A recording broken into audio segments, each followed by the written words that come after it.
আসসালামু আলাইকুম বন্ধুরা, সিলেট ট্যুরে আজকে জাফলং পর্ব আপনাদের সবাইকে স্বাগতম জানাচ্ছি। বন্ধুরা, আমরা এখন সুবাহানি ঘাট থেকে আমরা জাফলংয়ের উদ্দেশ্যে রওনা হয়েছি। সিলেট থেকে জাফলংয়ের দূরত্ব প্রায় 50 কিলোমিটার, প্রায় 2.5 ঘন্টার মতো সময় লাগবে এবং ভাড়া পড়বে ডাইরেক্ট গাড়িতে 150 টাকা এবং লোকাল গাড়িতে 120 টাকা। বন্ধুরা, জাফলং খুব একটা টপ ভিউ পয়েন্ট হচ্ছে সিলেটের মধ্যে একটি। তো আজকে আমরা জাফলং যাচ্ছি এবং জাফলংয়ের বিস্তারিত আপনাদেরকে দেখাবো। ধন্যবাদ। বন্ধুরা, আমরা তামাবিল রোড ধরে চলেছি জাফলংয়ের উদ্দেশ্যে। আর জাফলং যেতে হলে আপনাকে এই তামাবিল রোড দিয়ে যেতে হবে।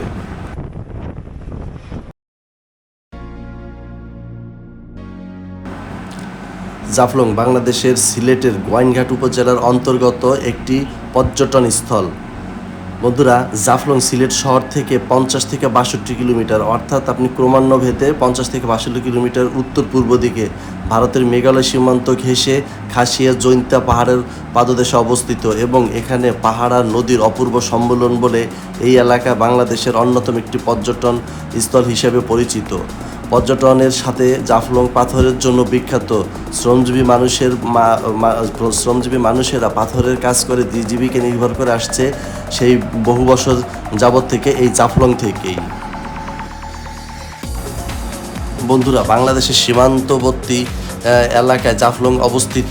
এর পাশে ভারতের ডাউকি অঞ্চলের পাহাড় থেকে ডাউকি নদীর এই জাফলং দিয়ে বাংলাদেশে প্রবেশ করেছে। মূলত পিয়াইন নদীর অববাহিকায় জাফলংয়ে অবস্থিত। সিলেট জেলার জাফলং তামাবিল লালাখাল অঞ্চলে রয়েছে পাহাড়ি উত্তলভঙ্গ। এই উত্তলভঙ্গে পালকিন শিলা প্রাকৃতিক রয়েছে। এখানে বেশ কয়েকবার ভূতাত্ত্বিক জরিপ পরিচালনা করা হয়েছে বাংলাদেশের পক্ষ থেকে। বাংলাদেশে 4 ধরনের কঠিন শিলা পাওয়া যায়, তার মধ্যে ভোলাগঞ্জে জাফলংয়ে পাওয়া যায় কঠিন শিলার নুড়ি। এছাড়া বর্ষাকালে ভারতীয় সীমাবর্তী শিলং মালভূমির পাহাড়গুলোতে প্রবল বৃষ্টিপাতের ফলে এইসব পাহাড় থেকে ডাউকি নদীর প্রবল স্রোত বয়ে আনে বড় বড় খণ্ডশিলাও। এ কারণে সিলেটের এলাকায় জাফলং নদীতে প্রচুর পরিমাণে পাথর পাওয়া যায়। আর এই এলাকা মানুষের এক বৃহৎ অংশের জীবিকা গড়ে উঠেছে এই পাথর উত্তোলন, তাও প্রক্রিয়াজাতকরণ ঘিরে। হ্যালো বন্ধুরা, আমরা এখন আসছি জাফলং জিরো পয়েন্টে। এটা হচ্ছে জাফলংয়ের জিরো পয়েন্ট। আর জাফলংয়ের যে ভিউ পয়েন্টগুলো, এই ভিউ পয়েন্টগুলো মূলত এই জিরো পয়েন্ট থেকে শুরু হয়। আচ্ছা, যেতে যেতে আরেকটা কথা বলে রাখি বন্ধুরা, আমরা যখন সিলেট থেকে আসছি, সিলেটের সোবাহানি ঘাট থেকে এখান থেকে লোকাল এবং আপনার গেটলক বাস রয়েছে। সেই বাসে গেটলক বাসে 150 টাকা নেয়। আপনারা সেই গাড়িতে করে জাফলং আসতে পারবেন। আর জাফলং আসবেন, জাফলং লাস্ট স্টপেজ হচ্ছে মামার বাজার। আপনারা তার আগে যে স্টপেজটা সেটা হচ্ছে আপনারা এখানে এই জিরো পয়েন্ট নামবেন। জিরো পয়েন্ট নেমে এখান থেকে এসে তারপরে এই ভিউ পয়েন্টগুলো পাবেন বন্ধুরা। আর এটা হচ্ছে এই জিরো পয়েন্টের এই বাজার। এটা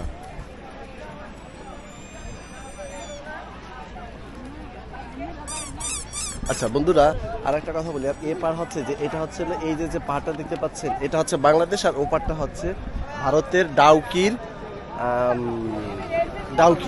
এটা হচ্ছে ডাউকি বাজার। এটা হচ্ছে ডাউকি বাজার। এটা কিন্তু ভারতের ভিতরে, আর এটা হচ্ছে বাংলাদেশ। বন্ধুরা, আমরা এখন জিরো পয়েন্টের নিচের জায়গায় যাব এবং সেই জায়গাটা আপনাদেরকে দেখাবো। বন্ধুরা, আপনারা যে দূরে দেখতে পাচ্ছেন যে শহরটি, এটা হচ্ছে ভারতের মেঘালয় রাজ্যের পশ্চিম জৈন্তা পাহাড় জেলায় অবস্থিত একটি শহর, যার নাম হচ্ছে ডাউকি শহর অথবা ডাউকি বাজার।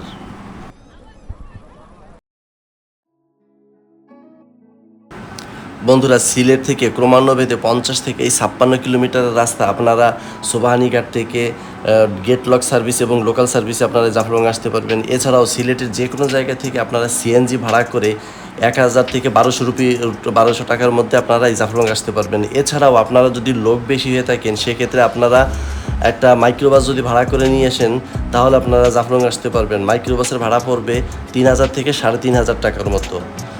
বন্ধুরা, প্রকৃতির কন্যা হিসেবে সারা দেশে এক নামে পরিচিত সিলেটের এই জাফলং। খাসিয়া জৈন্তা পাহাড়ের পাদদেশে অবস্থিত জাফলং প্রাকৃতিক সৌন্দর্যের অপরূপ লীলাভূমি।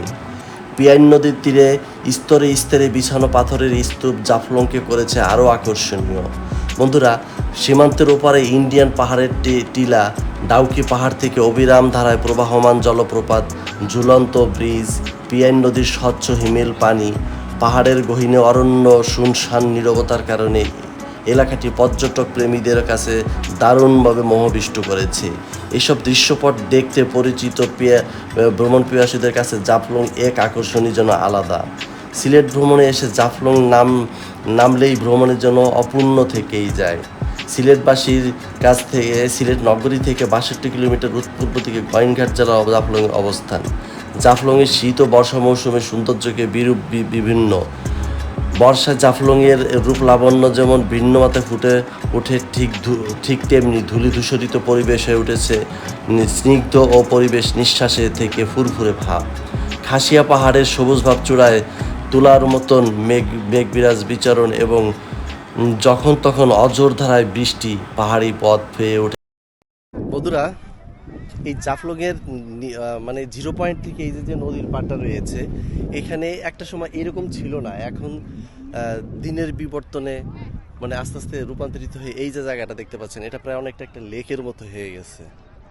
এই যে সম্পূর্ণ বিষয়টা কিন্তু লেকের মতো হয়েছে। যদিও এই লেকটা এই শুকনো মৌসুমে থাকবে, কিন্তু বর্ষা মৌসুমে এটা আর থাকবে না। বন্ধুরা, ইতিহাস ঘেঁটে জানা যায় হাজার বছর ধরে জাফলং ছিল খাসিয়া জৈন্তা রাজার অধীনে নির্জন এক বনভূমি। 1954 সালে জমিদারি প্রথা বিলুপ্তির পর খাসিয়া জৈন্তা রাজ্যের অবসান ঘটে। এরপর বেশ কয়েক বছর জাফলংয়ের বিস্তীর্ণ অঞ্চল পতিত হয়ে পড়েছিল। ব্যবসায়ীরা পাথরের সন্ধানে নৌপথে জাফলং আসতে শুরু করেন। পাথর প্রসারে ঘটতে থাকে এবং জনবসতিও ঘটতে থাকে। 80-র দশকে সিলেটের সাথে জাফলংয়ের 55 কিলোমিটার সড়ক যোগাযোগ প্রতিষ্ঠিত হয়। এরপর থেকে জাফলংয়ের নয়নবিরম সৌন্দর্যের কথা সারা দেশে ছড়িয়ে পড়ে এবং দেশি বিদেশি পর্যটকদের পাশাপাশি প্রকৃত প্রেমীরাও ভিড় করতে থাকেন এই জাফলং এসে এখন দেশের সেরা পর্যটনগুলোর মধ্যে একটি। ভিউয়ার্স, আপনাদের অবগতির জন্য আর একটা ইনফরমেশন দিয়ে রাখি, আপনারা যদি ডে ট্যুর করতে চান সিলেট থেকে জাফলং, সেটাও পসিবল। আর যদি চিন্তা করেন যে জাফলং আমরা থাকবো, তাহলে রাতে এখানে থাকতে পারবেন। তাতে থাকার জন্য এখানে জেলা পরিষদের কি রেস্ট হাউস রয়েছে, উপজেলা পরিষদের রেস্ট হাউস রয়েছে এবং সহজ বাংলো রয়েছে। এছাড়া বেসরকারিভাবে অনেকগুলো এখানে গেস্ট হাউস ও মোটেল রয়েছে, যেটা আমি দেখতে পেয়েছি। হ্যাঁ, এটা আপনারা খুব সহজে এবং নলজুড়িতে রেস্ট হাউসগুলো পেয়ে যাবেন। বন্ধুরা, এটা হচ্ছে জাফলংয়ের 0 পয়েন্টের এই হচ্ছে মূল ভিউ পয়েন্ট। আর এই ভিউ পয়েন্টটুকু দেখার জন্যই হাজার হাজার পর্যটক প্রতিদিন এখানে আসে। বন্ধুরা, এই জায়গাটাকে সাদা পাথরের মধ্যে লাগে, যদিও সাদা পাথরগুলো একটু ছোট এবং সাদা, এই জায়গাটাও এরকম। আর একটা কথা কি বন্ধুরা, এখানে যখন বর্ষার সময়, বর্ষা মৌসুমে কিন্তু এখানে প্রচুর পানি থাকে। আর এই যে ব্রিজটা দেখতে পাচ্ছেন, এটা হচ্ছে সাসপেনশন ব্রিজ। হ্যাঁ, এটা হচ্ছে সাসপেনশন ব্রিজ। আমি 2023-এ যখন মেঘালয় ট্যুর করেছিলাম, সেই মেঘালয় ট্যুরের সময় আমি কিন্তু এই ব্রিজ দিয়ে পার হয়েছি। এটা সাসপেনশন ব্রিজ। ব্রিজটা দূরের থেকে দেখতে যেমন সুন্দর, কাছে গেলেও কিন্তু এরকমই সুন্দর। এবং আপনি যখন যাবেন, যখন শিলং, চেরাপুঞ্জি যাবেন, তখন আপনাকে এই সাসপেনশন ব্রিজ পার হয়ে যেতে হবে। আর এই যে মাউন্টেনগুলো দেখতে পাচ্ছেন ভিউয়ার্স, এই মাউন্টেনগুলো হচ্ছে ডাউকির ভিতরে পড়েছে। এটা এই মেঘালয়ের ডাউকির ভিতরে পড়েছে। আর এই বাড়িঘরগুলো এটা সম্পূর্ণ কিন্তু ডাউকির। আর এই মাঝখানে একটা নদী রয়েছে। এই নদীর এপারটা হচ্ছে নদীর এপারের মাঝখানের অর্ধেকটুকু বাংলাদেশের এবং অর্ধেকটুকু রয়েছে ভারতের ভিতরে। বন্ধুরা, এই 0 পয়েন্টের, এই জাফলং 0 পয়েন্টের এখানে এই যে নদীটা রয়েছে, এই নদীর অর্থাৎ এই যে নৌকাটা দেখতে পাচ্ছেন আপনারা, এখানে যে নৌকাটা যে রাইড করছে, এই নৌকাটা কিন্তু এই নৌকার ওই সীমান্ত পর্যন্ত বাংলাদেশে। আচ্ছা, আর এই ঠিক তার পাশে এই যে ওখানকার যে মানুষগুলো দেখা যাচ্ছে, এই যে নদীর ওপারে যে মানুষগুলো দেখা যাচ্ছে, আমি একটু দেখাচ্ছি। এই মানুষগুলো কিন্তু ওনারা কিন্তু ভারতের পর্যটক এবং ভারতের পারে, ওরা কিন্তু বাংলাদেশে না, অর্থাৎ আমাদের সীমানাটা একদম খুব নিকটে। আর এই হচ্ছে নদী, আমি আগে দেখিয়েছি, এটা হচ্ছে সাসপেনশন ব্রিজ। ভিউয়ার্স, এখানে আসলে এখানে নৌকা রাইড করা যাচ্ছে। হ্যাঁ, এখানে আপনারা নৌকা রাইড করতে পারবেন। তারপরে এটাকে কি বলে, এই রাইডগুলো করতে পারবেন এটা। আর ওই যে সাইডটা, ওই সাইডটাও কিন্তু ইন্ডিয়ার ভিতরে রয়েছে।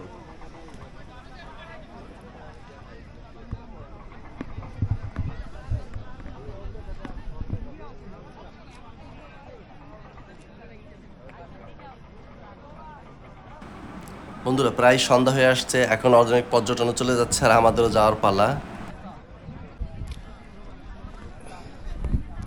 বন্ধুরা, আমার এই সিলেট পর্বের এখন ভিডিওটি শেষ হয়ে যাবে।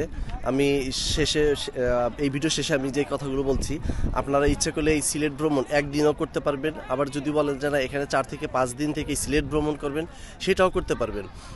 এটা আসলে আপনার সময়ের উপরে নির্ভর করে। আপনি যদি ডে বাই ডে ঢাকা থেকে এখানে এসে এই সিলেটের 2 থেকে 3টা ভিউ পয়েন্ট দেখা যাবে এই সময়ের ভিতরে যদি দেখতে চান, সেক্ষেত্রে দেখা যায় যে আপনার 2 থেকে 3 হাজার টাকার ভিতরে খরচ করলে হয়ে যাবে। এবং আপনি যদি এখানে আরও 4-5 দিন থাকতে চান, সেক্ষেত্রে এই পরিমাণে অ্যামাউন্টটা খরচ হবে, 4-5 হাজার টাকাও আপনি এখানে রিল্যাক্স ট্যুর করতে পারবেন। বন্ধুরা, আমি আসলে জাফলংটা খুব, এই সিলেটের যত ভিউ পয়েন্ট রয়েছে এর ভিতরে most of the top point হচ্ছে এই জাফলংয়ের এই ভিউ পয়েন্টটা, 0 পয়েন্ট যেটাকে বলা হয়। তো বন্ধুরা, আপনারা সিলেট আসলে অবশ্যই জাফলংয়ে আসবেন, এটা আমি রিকমেন্ড করব। এখানের খুব সুন্দর, আসলে বিকেল হয়ে আসছে, আপনারা দেখতে পাচ্ছেন গোধূলি লগ্ন, প্রায় গোধূলি লগ্ন। তো বন্ধুরা, আমি পরিশেষে যে কথাটি বলবো, আমি আসলে অনেক কষ্ট করে শুধু আপনাদেরকে দেখাবো বলে এই ভিডিওগুলো করে থাকি। বন্ধুরা, আমার এই ভিডিওটা যদি আপনাদের কাছে একটু ভালো লাগে, একটা সাবস্ক্রিপশন করবেন এবং লাইক কমেন্টস করতে ভুলবেন না। এবং সাবস্ক্রিপশন করে অল বাটনে চাপ দিয়ে দিবেন, তাহলে আমার দেওয়া ভিডিওগুলো সবার আগে আপনার কাছে পৌঁছে যাবে। বন্ধুরা, আরও ভ্রমণ বিষয়ক এবং আমার ভ্রমণ বিষয়ক ভিডিওগুলো সাধারণত ইতিহাস এবং ঐতিহ্য নিয়ে হয়ে থাকে। আমি যেখানেই যাই না কেন, আমি আমার সে প্রত্যেকটা ভিডিওতে ইতিহাস ঐতিহ্য সম্পর্কে আপনাদেরকে বলে থাকবো। ভিউয়ার্স, সামনে থেকে আরও অনেক সুন্দর সুন্দর ভিডিও আসছে, দেখতে চোখ রাখুন। Traveller Murad Ahmed Facebook profile, Facebook page travel with Murad এবং ইউটিউব চ্যানেল ট্রাভেল উইথ মুরাদে। বন্ধুরা, সবাই ভালো থাকবেন। সবার প্রতি অনেক অনেক শুভেচ্ছা, ভালোবাসা এবং সশ্রদ্ধ সালাম রইল। আসসালামু আলাইকুম।